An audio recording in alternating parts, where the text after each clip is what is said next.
சர்வதேச அரசியல் களத்தை மீண்டும் ஒருமுறை அதிர வைத்துள்ளது இஸ்ரேல் ராணுவம். நள்ளிரவு நேரத்தில் ஈரானின் தலைநகரான தெஹ்ரானுக்குள் ஊடுருவி இஸ்ரேல் நடத்தியுள்ள அந்த மாபெரும் வான்வழி தாக்குதல் இப்போது உலக நாடுகளை உறைய வைத்துள்ளது. இந்த அதிரடி தாக்குதலில் ஈரானின் ஆகாய படைக்கு சொந்தமான டஜன் கணக்கான போர் விமானங்கள் மற்றும் ஹெலிகாப்டர்கள் சுக்குநூறாக அடிக்கப்பட்டுள்ளன. இஸ்ரேலிய ராணுவ உளவுத்துறையின் மிக துல்லியமான வழிகாட்டுதலின்படி இஸ்ரேலின் போர் விமானங்கள் தெஹ்ரானில் உள்ள மெஹராபாத் மற்றும் அசேமிஷ் ஆகிய முக்கிய விமான நிலையங்களை குறிவைத்து இந்த தாக்குதலை அரங்கேறியுள்ளது. குறிப்பாக பலமுறை குறிவைக்கப்பட்ட மெஹராபாத் விமான நிலையம் ஈரானிய புரட்சிகர பாதுகாப்பு படையின் குட்ஸ் ஃபோர்ஸ் பிரிவின் மையமாக செயல்பட்டு வந்தது. மத்திய கிழக்கில் உள்ள ஆயுத குழுக்களுக்கு நிதியுதவி மற்றும் ஆயுதங்களை விநியோகிக்கும் மிக முக்கிய தளமாக விளங்கிய இந்த இடத்தை இஸ்ரேல் தற்போது தரைமட்டமாக்கியுள்ளது. இது ஈரானின் விமானப்படை திறனுக்கு விழுந்த மிக கடுமையான மற்றும் ஈடு செய்ய முடியாத அடி என இஸ்ரேல் ராணுவம் அதிகாரப்பூர்வமாக அறிவித்துள்ளது.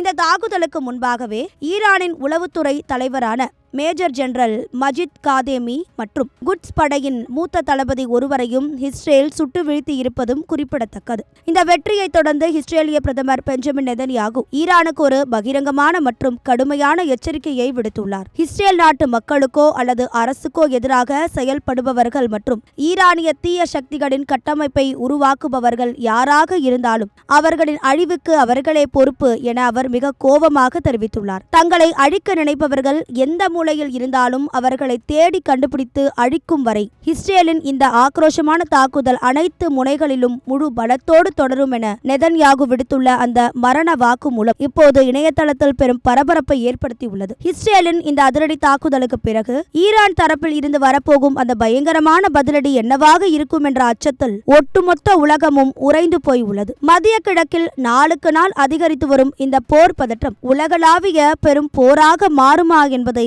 பொறுத்திருந்துதான் பார்க்க வேண்டும்.